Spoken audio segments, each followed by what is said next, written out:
All right, everyone, so we're going to go ahead and get started. So thank you all for joining us today for the South Texas Regional Family Medicine Grand Rounds. Next slide, please. So thank you in advance for muting your microphone once the presentation begins, being attentive to the presenters and engage in the session, keeping your cameras on when appropriate, registering for CME credit for each session, and completing and submitting a session eval form. Next slide, please. All right, so here's the code for today, May 15th. To claim CME credit, text your email address to the toll-free number and then text attend and the code for today, which is 10093249. So I'll leave this up here for a bit so you can all claim your credit.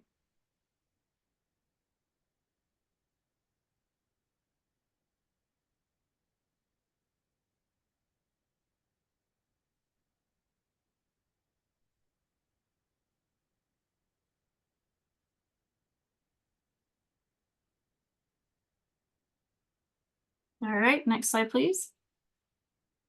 And again, more information how to claim CME credit via text. Next slide, please. And then this is just information how to get your CME transcripts. Next slide, please. And then this is just information regarding the AAFP credit system. Next slide, please. And then these are the core competencies that the grand rounds will address. Next slide, please. Tina Bernard has no financial relationships with ineligible companies to disclose. Next slide, please. And Dr. Shi has a brief introduction for us. All right. It's my pleasure to introduce Dr. Tina Bernard, who is a highly rated motivational speaker with over 2 decades of experience as an educator. Her research interests include metacognitive pedagogy, engagement, and the psychosocial aspects of learner development. Dr. Bernard works with groups, individuals, and organizations to amplify their effectiveness, empower them to become better thinkers, planners, and doers. Dr. Bernard is the Assistant Director of Medical Student Success for Texas College of Osteopathic Medicine. So without further ado, we'll have Dr. Bernard, and hopefully she will help us become more effective doers, thinkers, and planners. Thank you. Awesome. Thank you so much. Thank you for having me, everyone. I hope you're having a wonderful Wednesday. The weather is beautiful, and we're going to have a lot of fun today. So the title of this is The Art of Critical Thinking, Navigating Complexity with Clarity. And the objectives of the day is to understand basically what is thinking, what types of thinking can we engage in, and how does that help us make good decisions, not only for diagnosing patients' problems, but also in implementing plans that help us to come up with creative and innovative solutions and to really understand the depth and complexity of which thinking processes matter. Okay, so when they say, let's start the meeting with a quick icebreaker, I know, but I will tell you that I'm a little bit different of an instructor. I do ask that you please participate with me, and we're going to start off by just asking a question. What is critical thinking? And so in the chat, will you please provide your own personal definition of critical thinking? And I'm going to stop sharing my screen so that I can look at the chat as well. So what is critical thinking? Feel free to unmute as well.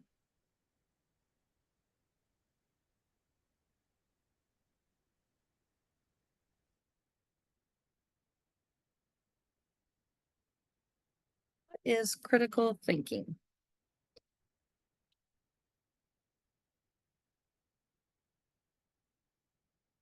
Not just taking things at face value. Thank you. Being able to get to the root cause. Thank you. The ability to objectively analyze information and make a decision. Thank you for participating. Analyzing information. Good. Knowledge acquisition combined with reflection. These are great. Reasoning options, looking at a bigger picture, all the aspects. Critical thinking is evaluating as much information as possible and putting it all into context. Excellent job. Thank you for everyone participating. Thank you, Carmela. Excellent.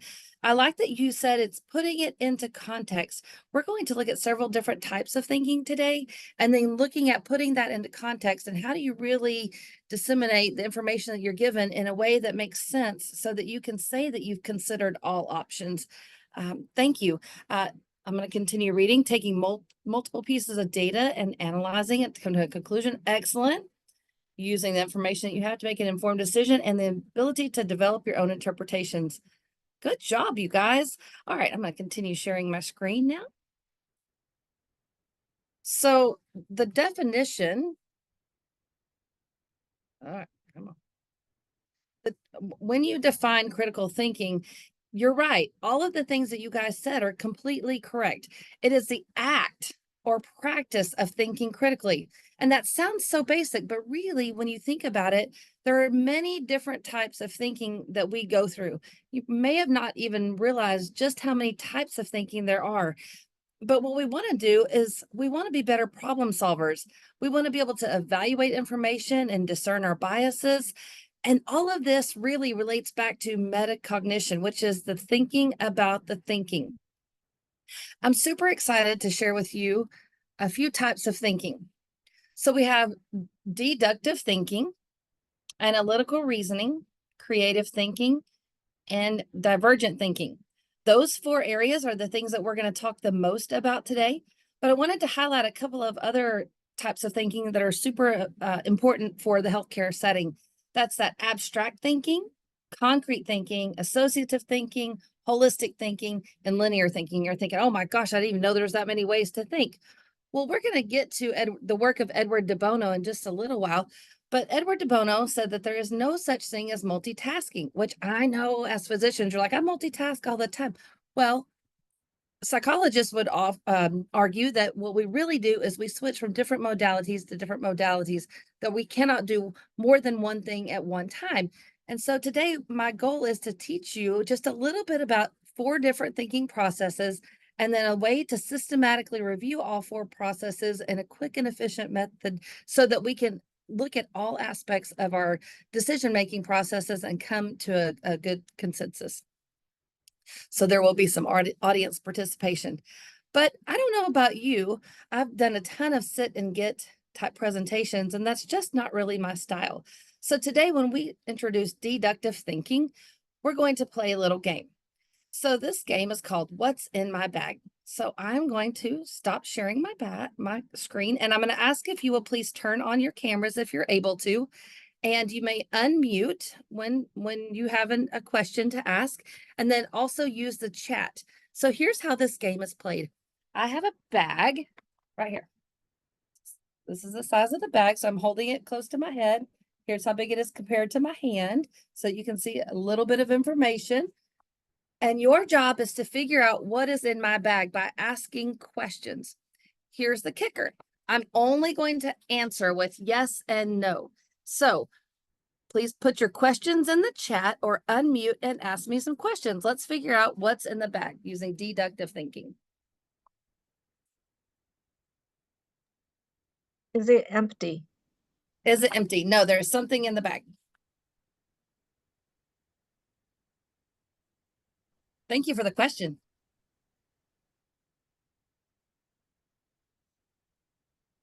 There's a chat.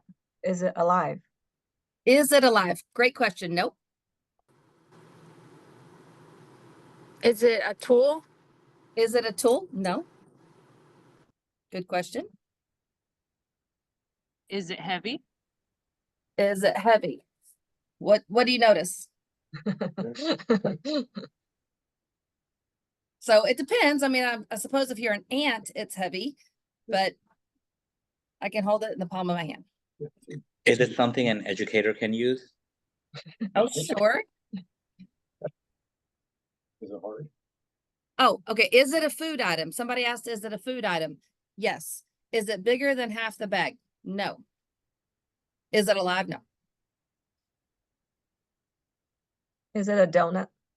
Is it a donut? Nope, not a donut. Although that sounds delicious. I haven't had lunch yet. Is it generally considered a snack? Is it generally considered a snack? I'm going to say no, but but I'm a little hesitant to say no because I eat all kinds of things for snack. And is it something that you can find in Office Depot? Probably not. Is it sweet? Is it sweet? Yes. But I hesitate to say yes, but I'll explain that later. Is it a fruit? Great question. It is not a fruit. Is it processed? Is it processed? Ooh. Yes. Is it liquid? No. It's Jello. Notice how I'm answering the question. That's not a Mm, no. that might be- Is it liquid? No. Does it contain some liquid? Yes. Two Is it- different questions. Is it a gel? Is it a gel? No. Does it cost less than $5? Yes. Good questions, you guys. mm. Is it an ingredient? Is it an ingredient? Sure. And no.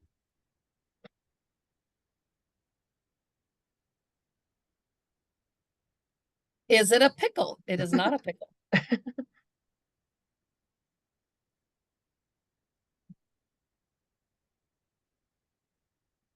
Do you put it in your lunch bag? Do I put it in my lunch bag? No, I don't particularly care for it. Can you show us what is in the bag? I will, absolutely, but we have to get through this. We have a lot more thinking to do, so we need to come on. Is it a protein? I don't. Is this protein? No, I don't think it's protein. Is it a jelly-filled candy? It is not a jelly-filled candy. Do you need Is a it can jelly-filled opener? protein? Yep. Do Say you it need again. do you need a can opener for this food item? You need a can opener. Yes. Okay. Great question. Is it a vegetable? Yes. Canned Oh. beans, canned corn, canned Canned beans, corn, canned squash. canned corn. Ah, that's exactly what it is. It's a Canned canned corn. sweet corn. Oh, okay, yeah. Well, the can opener question. Okay, so you're probably thinking, listen, Dr. Bernard, we're healthcare professionals. What does a can of corn have anything to do with it? Well, let's talk about that. Why would I spend, 10 minutes of precious grand rounds time having you to figure out that there's a can of corn in a bag? What do you think? Because we're learning about metacognition. All right. Yeah, learning about metacognition and what else? What kinds of questions are we asking? We asked a lot of categorical questions. Categorical questions, yes. And then notice that you said, is it sweet? Well, I mean, technically it's sweet corn, super It says sweet. right on there. Mhm. That's super sweet, but is it sweet? Subjective. It's super sweet. Super sweet. Exactly. So we have to be careful of the types of questions, especially when you're in a patient encounter. And so the way that you frame a question will help you narrow down the results. I think it's important to know what it's not just as important as what it is. And several of you, if you are students and you are getting ready for your board exams and whatnot, knowing what the answer is not is also as important as knowing what it is. And so if you can narrow down what it's not, it helps illuminate what is. So that's what I really love about deductive reasoning. Let's talk about the idea of play. Why would I have chosen a game rather than just talk to you about deductive reasoning? Why is that important?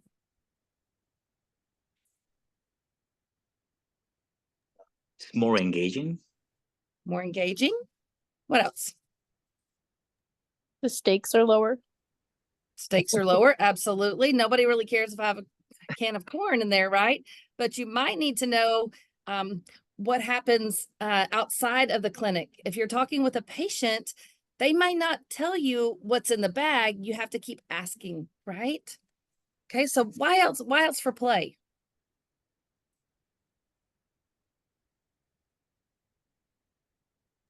It sticks more when you put it into practice.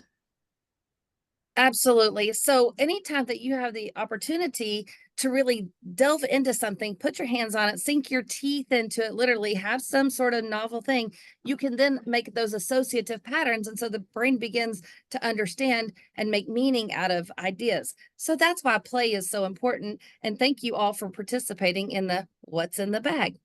All right, now I'm going to switch over into, does anybody have any questions or thoughts before switch thinking modalities?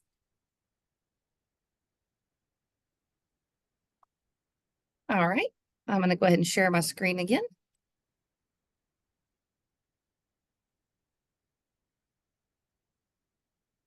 Okay, now we're going to talk about inductive thinking. So we started with something global and honed into one idea. Now we're starting with one idea and we're going to come up with many different answers. So the answer is green.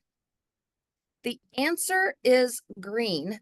What is the question? So I'm going to stop sharing and let's talk about what is the question. If the answer is green, what is the question? Where's Is the it a shortest triangle? grass on the golf course? Okay, good, perfect. Yep. Use the chat or unmute, anything. What is the answer is green.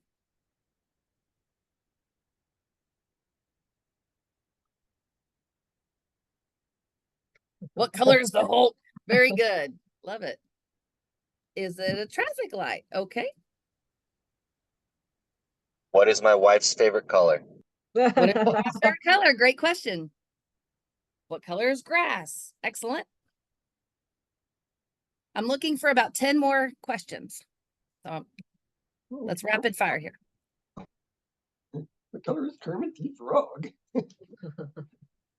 What? Say that. I couldn't hear that. What'd you say? What color is Kermit the Frog? What color is Kermit the Frog? Good. What color represents now? What color is American dollar? What author wrote The Fault in Our Stars? These are great questions, you guys. Good. Keep them coming. Rapid fire. Rapid fire.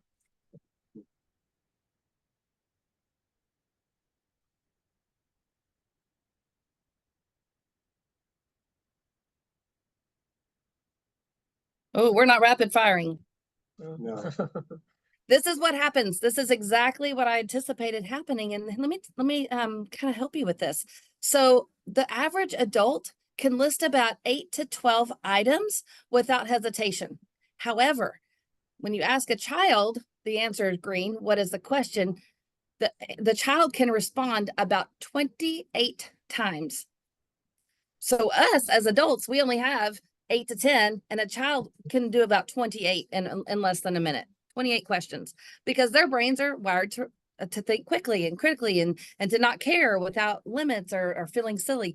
And so this is something I want to talk to us about, because sometimes we get so blinders on because we know the symptoms that are being presented, we know how the patient is presenting, but we don't stop to ask, like, what else is going on? Like, okay, if the answer is this, what are the other questions, right?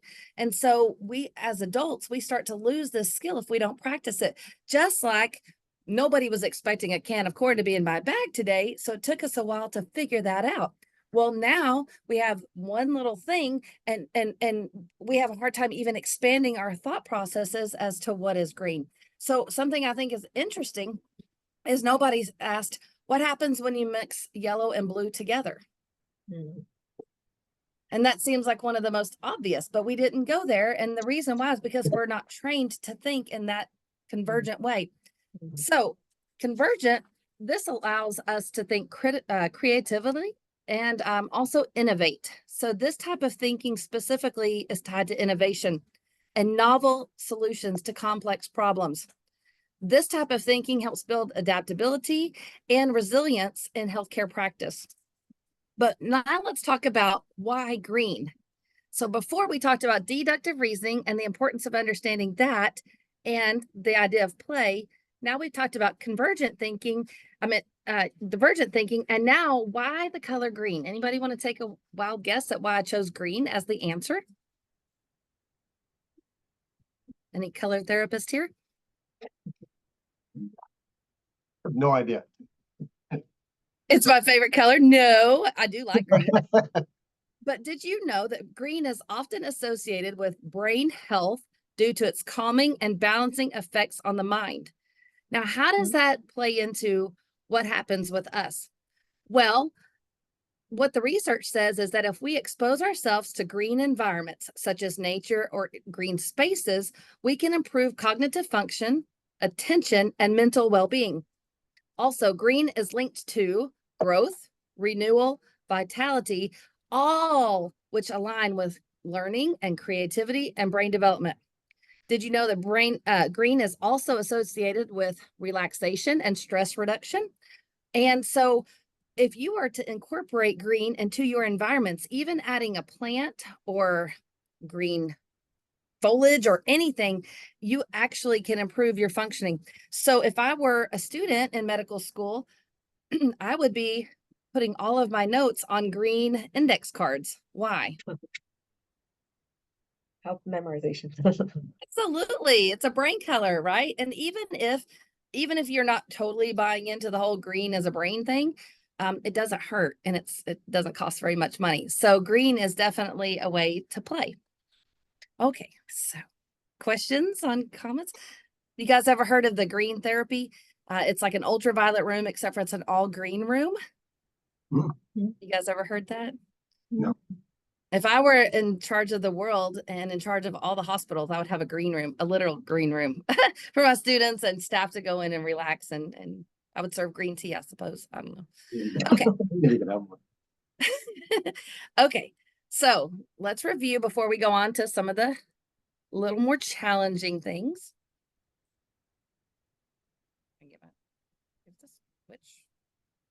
Okay. So again, convergent is coming into one answer. So that's deductive thinking, and divergent thinking is lots of ideas. Okay, now we're going to switch over into analytical thinking. So let's do another, let's look at this. A group of spies was served drinks that were secretly poisoned. Oh no. James, one of the spies, quickly swallowed his poison drink and then left to complete a mission. The other spies stayed, sipped their drinks, and continued to chat. James is the one that survived. The others did not. Why was James able to survive? Anybody want to take a wild guess?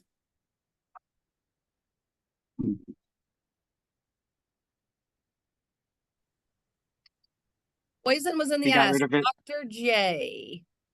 He got rid of it. Yeah, so you're right. The poison was in the ice. According to this particular example, the poison was in the ice. So since James quickly drank it and left, the ice wasn't able to dissolve. Thus, he did not ingest as much poison. Good job. Would you mind telling us what was your thought process for that?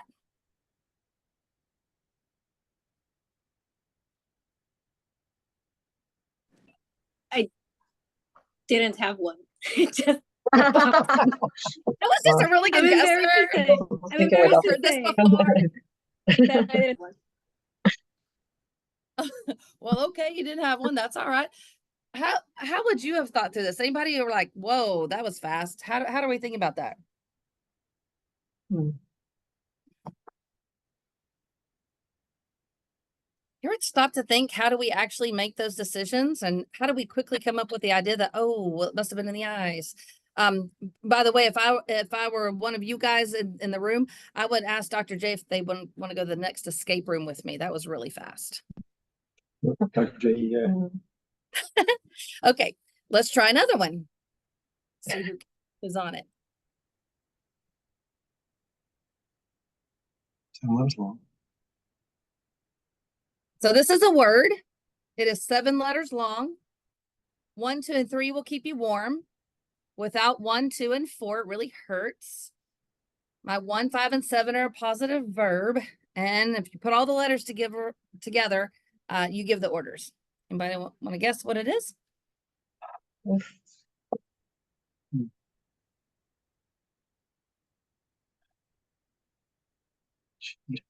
Teacher. So 1, 2, and 3, TEA, T will keep you warm. Okay. 1, 2, and without 1, 2, and 4. So 3, 5, 6, 7. A. Really? I didn't go that far. Did that work? Did that work? I don't know. I didn't. I just stopped at the 1, 2, 3. Probably no. This is not the answer.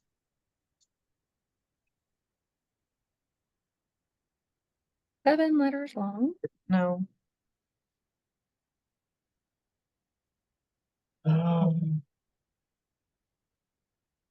No, it doesn't work.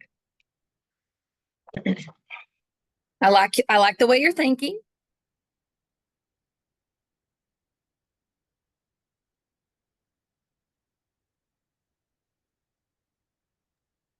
A blanket? BLA. 1, 2, and 3. What a BLA? Blah will keep you warm? Nope, that didn't work. I like the way you're thinking.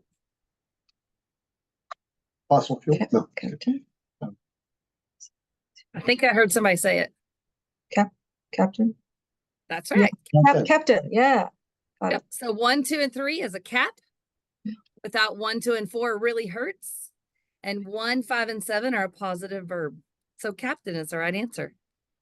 Great job. And let's try one more. This one is so fun. You're going to have lots of fun talking about this later.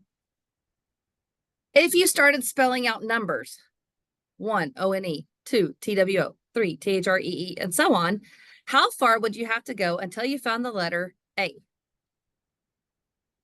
9, 10, 12, 1,000. That's correct. 1,000. Wow. Oh. Okay. I was trying to look at your faces. You ever see a couple faces? What do you guys think about that? 1,000.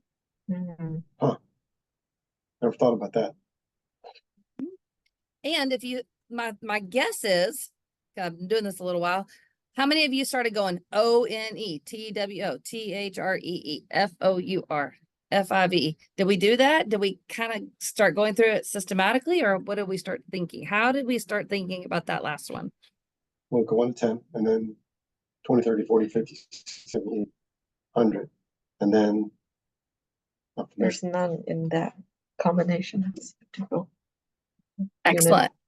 Yeah. So, whichever way that you started, there was a systematic way that you began thinking through this. And so when we look at analytical thinking, it's trying to put it all in sequential order and really look at what makes sense. And so some of those examples are a little kind of crazy, but it makes us stop and really think. And if you're struggling with any of those three, I encourage you to buy a book of critical thinking exercises so that you can train your brain, right? Our neuroplasticity, train your brain to think critically about different things in different ways, because it all will, it'll bleed into your practice, right? And you're like, well, how does that actually work? Well, I'm going to share my screen because I want to share with you the method that I think is one of the most effective and interesting and easy to use. So if you're familiar with the work of Edward de Bono was a psychologist back early 1970s-ish, and he has this whole thinking method. Again, he says there's no way that you can actually think in all different domains at the same time. So he has this way of thinking where you literally put on your thinking hat, right? Ideally. This was actually designed for Fortune 500 and whatnot industries. A corporate world, we've adapted it some to education. I think that it works in all areas, even your personal life. And I'll explain that. So the white hat, when you are just thinking with the white hat on, so to speak, you're looking at just the facts. So it's information and data only. It's neutral and objective. There's no subjectivity. There's no thoughts or feelings. It's just, what are the facts? So what do I know? And what do I need to find out? And how will I get for the information I need? So the white hat is just the information, just the facts. So that's one type of thinking. Then if you are wearing the blue hat, that's the thinking about the thinking. So that blue hat is what I like to call the metacognitive hat. And I typically will leave the blue hat till the end. And I'll explain that in just a minute. The red hat is the feelings hat. Oh, how do I feel about this situation or this decision? What does my intuition tell me? What are my hunches? What is my gut instinct? My feelings right now. And remember, feelings can change and you don't have to give any reasons for that. The example that I like to give whenever I'm talking through the 6 hats is buying a car. So recently I purchased a car and I just need the facts, like what year, make, model, what are the safety features, that kind of thing. Now the feelings is, how do I feel when I'm driving the car? How will I feel when it's parked in my driveway? All the feelings aspect of a decision. Now the green hat is the fun hat. It's the creativity hat. It's the FFOE, which is fluency, flexibility, elaboration, and origination. It is the ideas, the alternatives and possibilities. And it's the most random things you can think of. You know, I don't really need a car. Maybe I need a boat. Oh, wait, there's not water where I'm at. It's anything that whatever you can think of. I think I'm going to take a bike. Well, I'm 30 minutes from my school by car. A bike won't work, but it's all the ideas that you can have. Green is the big creative, right? I could have a limo if I wanted, right? Sure, why? Put it down on the list. Let's just think of all the options, right? Yellow hat is positives. Yay! If I buy this car, I'm gonna look so cute. My hair will flow. I need the top down. It's the, I'm gonna look great in this car. I like the big screen. Oh my gosh, look at the dashboard. It's all the benefits, all the yay, yay, yay positivity. I think about it like the sunshine hat, right? All the positive points. But a black hat, when you put on the black hat, that's all the, oh yeah, but the difficulties, the weaknesses. Yeah, you know the yeah buts, right? So it's all the dangers or the weaknesses or what could go wrong. And it's the negative, negative, negative thinking. So you go through all of these different types of thinking, and then like I said, you go back to the blue and you think about the ways that you were thinking about things, and you consider your decisions, and you know that you've gone through all the thought processes. Now, what they do in some organizations and meetings is they will present an idea, and then they will put people into groups. And when they are in the groups, they have to think under that particular color. So we have a white hat group, we have a red hat group, we have a yellow hat group, black hat group, whatever. So the fun part about this is, if you know, kind of like me, that I'm very emotional driven, and I'm also bright sunny. I don't always see the black hat. So sometimes I really need to step into the black hat and really consider all the negatives that could be associated with my decision.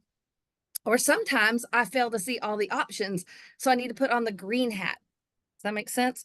Now you're like, well, I don't understand why we would do any of this. Well, there's been 2 studies, and I have them cited at the bottom of this particular slide, that I really wanted to highlight.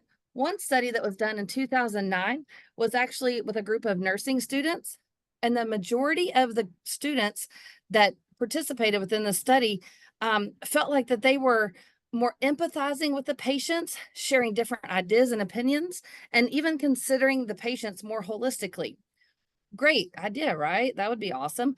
Then another study in 2024, I just love this. When the students went through this particular training, as they were preparing to give their differential diagnosis, they found that they covered the topics in an all-encompassing care, that they were able to understand the patient views and see both positive and negative aspects of the conditions, and that they were able to develop their thinking critically. Here's some statistics for you from that study. 90% of the students stated that they learned to think from different perspectives. Overall, 95% of students agreed that the 6 hats approach was better than conventional lectures and case studies. And why? Because you actually thought through each of the different processes as you went through it. So let's see what that actually looks like. So let's practice this. So here is a little vignette, and we're going to think through this with our hats. So a 70-year-old man presents to the primary care clinic with complaints of persistent headaches and visual disturbances. He reports a gradual onset of blurred vision and seeing flashes of light in his right eye over the past month. Upon examination, his visual acuity is reduced in the right eye, and fundoscopic examination reveals optic disc swelling and retinal hemorrhages.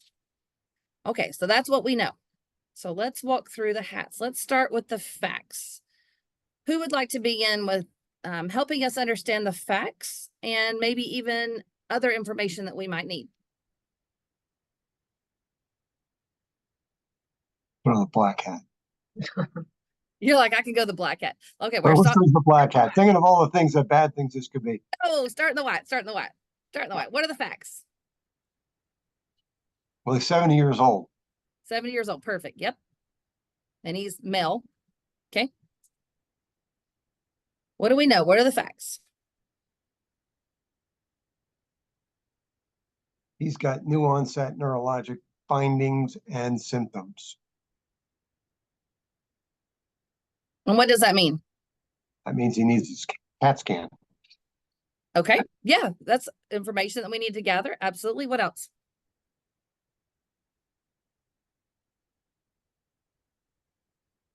Do we need to gather more objective information, such as the patient's medical history, which might include like pre-existing conditions, hypertension, diabetes? What else?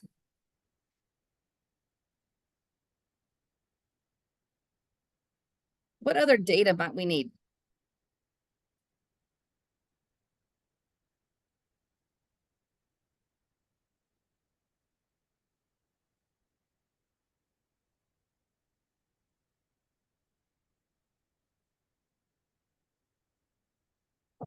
I mean, we need to know the full history, like you said, medications he takes and, living conditions, what his context, social context, like what he used to do, is his work related or Perfect. That's exactly right. So we have the information that we were given, and then because we've learned how to deductively think, we're starting to ask these better questions, right? So we're starting to really think about what else could be going on. We're just looking for the facts. So we're just trying to gather the facts, all right?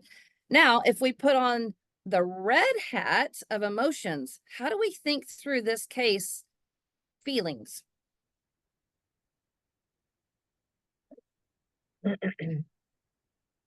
Well, I think you want to consider the patient's feelings, right? So I know that, that if I had these symptoms, I'd be very distraught. And I think most patients with any level of sophistication would be. So I think you need to deal with that. Absolutely. What else? There may be like a sense of urgency, whether to send him to the emergency room.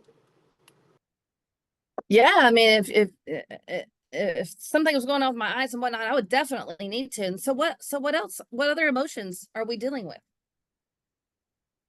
Not only fear. the scared, absolutely. What else?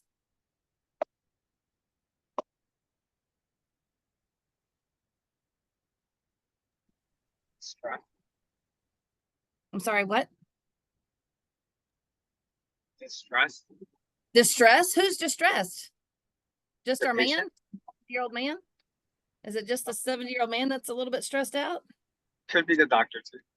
The doctor? Okay, like, oh my God. What else? Family, Family? friends, Mm-hmm. community.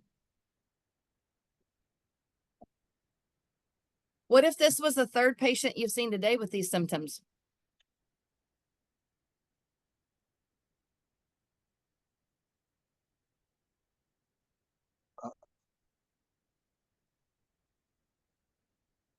Are you thinking what's in the ice? So emotions, see, it's easy to go with the facts, right? Because we are trained to think about just the facts.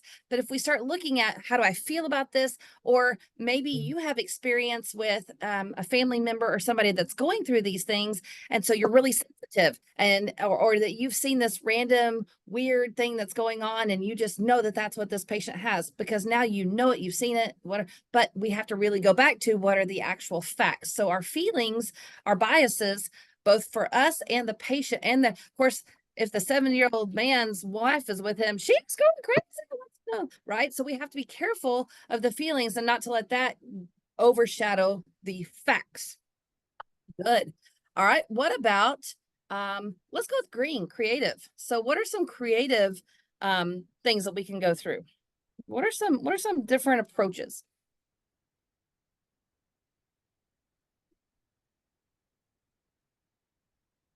How would we think creatively about this situation?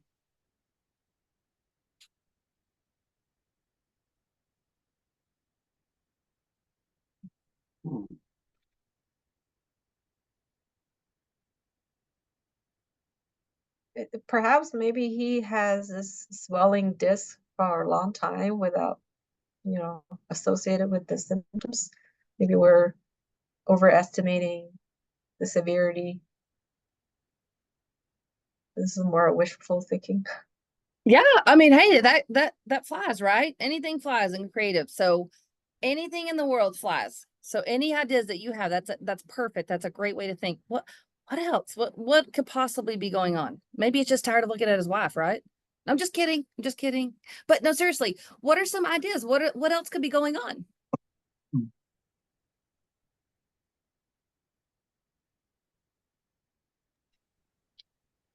Would it help if you put him in a dark room? Would he feel better? Yeah, that's a great idea. What if we were just to turn off all the lights with no sound and give his eyes a minute to rest? What would happen? Great idea.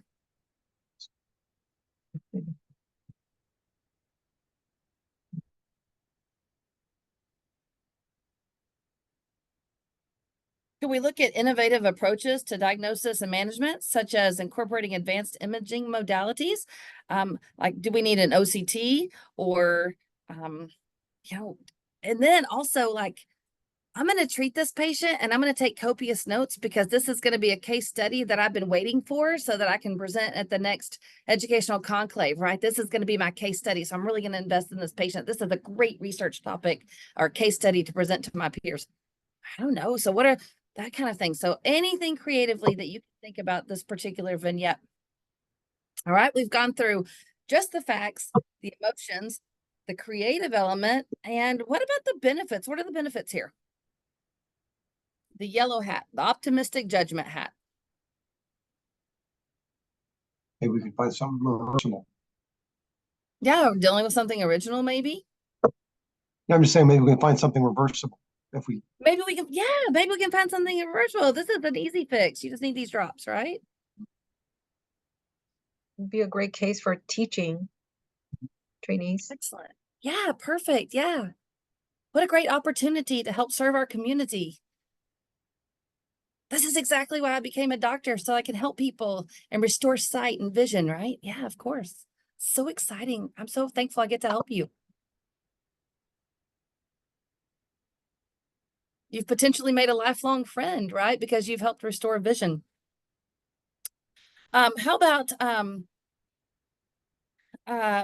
prompt diagnosis? Like, we're going to make a quick and easy decision and we're going to get this person back on track, right? So all the yellow things that could be associated with this particular case. And I will challenge you to think about the fact that the yellow hat should be brought into every patient's room.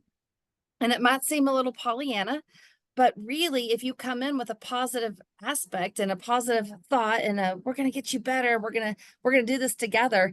That, I don't know if you guys are familiar with the work of the Compassionomics book, where it's talking about just that one statement of we're going to get you better.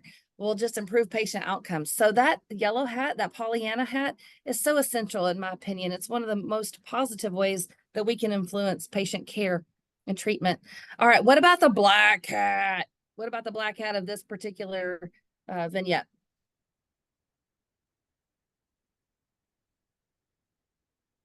Well, the workup and exams is going to cost a lot of money. Absolutely. It's going to be a lot of money for the patient if we order all these tests. What else? The liability for not ordering the right tests. Yeah, absolutely. This is bad for patient's sake. Dude, the guy's never going to see again. I'm going to have to tell his wife he's never going to see her. He's never going to see his kids again. Ah, black hat. What else?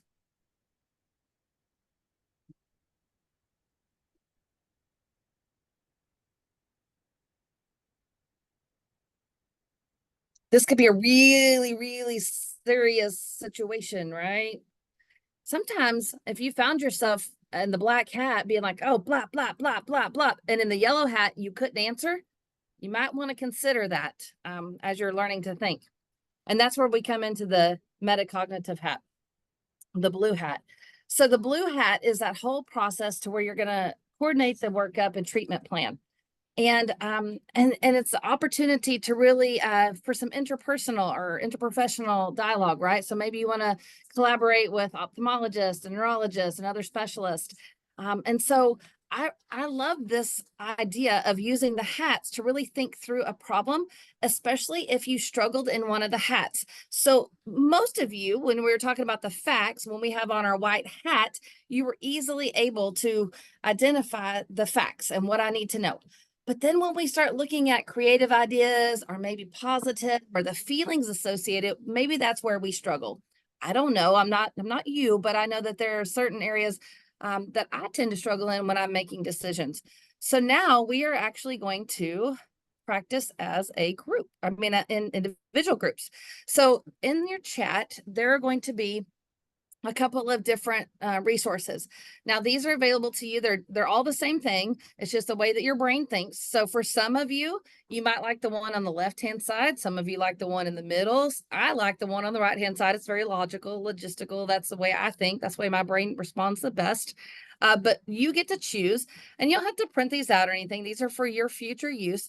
But for the next 5 minutes, we're going to put you into breakout rooms, and I'm going to give you a clinical vignette. And I'm going to ask you with your group to walk through each of the hats, and then we're going to come back and discuss. All right. And so here's what we're going to be discussing. So this particular presentation is a 65-year-old man with a history of coronary artery disease. And he presents to the cardiology clinic with complaints of chest pain and shortness of breath on exertion. He reports experiencing these symptoms for the past 2 weeks. So during the consultation, he also mentions feeling anxious and stressed due to the recent work-related issues. His vital signs are stable, and on physical examination, there are no significant abnormalities detected. His electrocardiogram shows non-specific ST segment changes. So I'm going to ask you in your breakout rooms to walk through this. And my wonderful co-host is going to, so that particular vignette is actually in the chat. And then Miss Catherine here is going to put us all into break rooms, and then we're going to come back in. Let's do 5 minutes. Catherine, please. All right. Ready, everyone?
So how'd we do? Pretty Okay. good. We wish we had taken a picture of the hats. Fair, fair. Anybody find themselves a hat? Mm. We felt like we didn't have enough time to get through all the hats. Fair, fair. Because when we think critically, now the good news is I do have good news for you. As you begin to really think through it, you'll be able to be faster, right? You wouldn't spend so much time in each one, but you realize now if I stop and think about it through all the different hats, man, I can find out so much more information. Anybody get stuck on a certain color?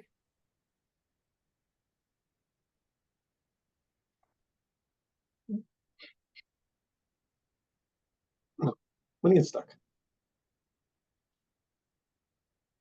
Anybody avoid a color?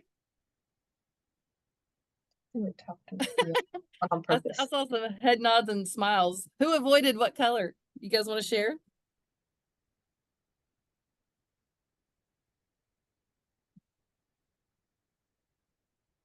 I think we ignored the yellow. It just simply forgotten. Wasn't on purpose. Awesome. So what does that tell you about you and your friend and your thought processes? Not something we go to immediately or naturally. So I have to be more, I guess, intentional later on. Absolutely. Think Yeah, Maya Angelou, right? When we know better, we do better. So if you find that you don't always operate in that yellow hat, maybe we need to spend some time in the yellow hat more than others while we train our brains to really look at the whole picture. Some of us really will we don't want to think about all the negative or bad things that can happen, but we need to also consider those when we're making a decision. Good job, you guys. What else? What did you guys think about the hats? Is this something that you might be able to use in your daily processes of any sort?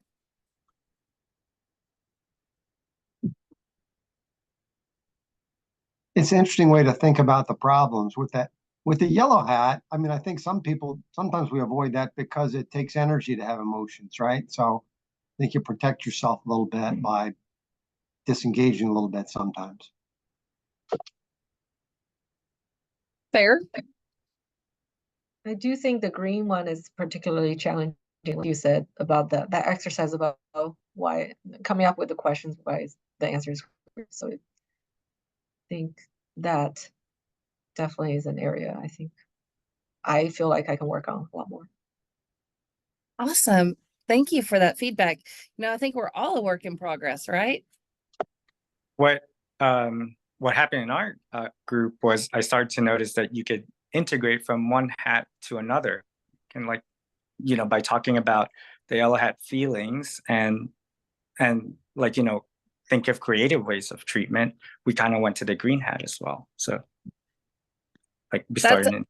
That's a great observation because when we're thinking about all the positive that leads to feelings and then leads to creative solutions. The idea is that we think in these areas, and then as we begin to get better in each of the domains, we definitely lead through and make a more holistic way of critically thinking. So awesome, you guys. Well, I definitely, I'm going to share my screen so I can finish this. Anybody have any thing they'd like to, wait, hold on. What am I doing? Share screen. And we'll go here, share. Let's see. Here we go. So main points, I think we hit them all, that we want to look at different thinking modalities within the critical thinking process. Thinking is a skill. The good news is that you can improve on all the skills. So if you find that there's a hat, or if you're not very good at those analytical thinking exercises that we did with the captain and the 1,000, then maybe you want to look at fixing that or practicing that analytical thinking skills. If we weren't really good at going from big ideas to small ideas with deductive thinking, maybe we need to work on that. Maybe if we're not very good at the answer is green, the convergent thinking, thinking of all the different ideas, maybe that's where we need to practice. But there's lots of different ways to do that. unfortunately, we only have an hour together. And so there's lots of different ways to think. And I just appreciate you allowing me to share with you De Bono's hats as a system and a plan for thinking. And please remember that we learn through practice and play. And there's references, and this PowerPoint is shared with you guys. And here is my contact information. If you would like to get a hold of me any other time, I'm happy to be with you guys, and I appreciate you giving me an hour of your time. So leave that up there for just a second. And I'm not sure how you guys end this particular, so stop share. You're welcome. Thank you for that. So any questions or anything I can do for you guys, or how do you guys end your grand rounds? Do we have like fireworks and all the things? No fireworks. So we appreciate you coming. One thing we do, we end on time. So we've got a couple minutes for questions if people want to throw out a question. Otherwise, we'll just quit on the 30. Okay, excellent. Questions, comments, things that you'd like to know more about? You're welcome. Thank you for letting me be here.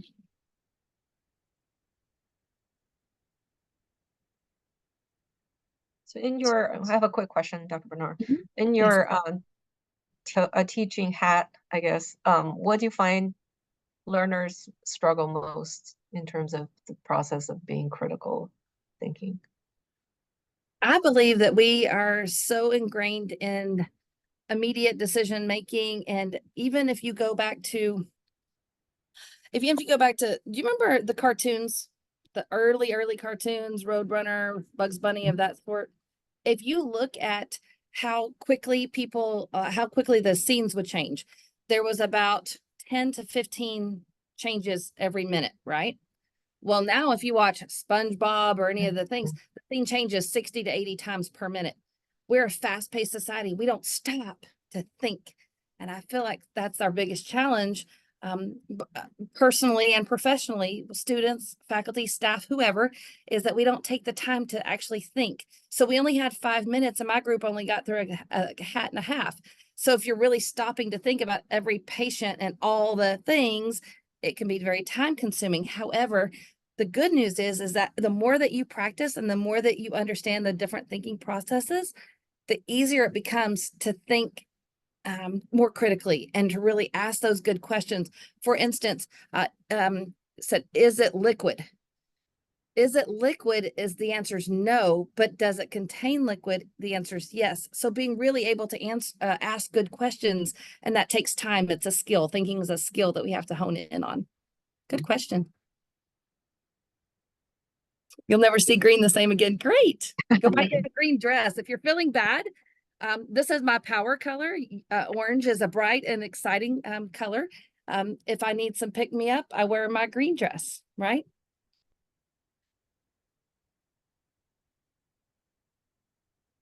Color therapy is awesome to study. The way the brain reacts to different light therapies. Pretty cool.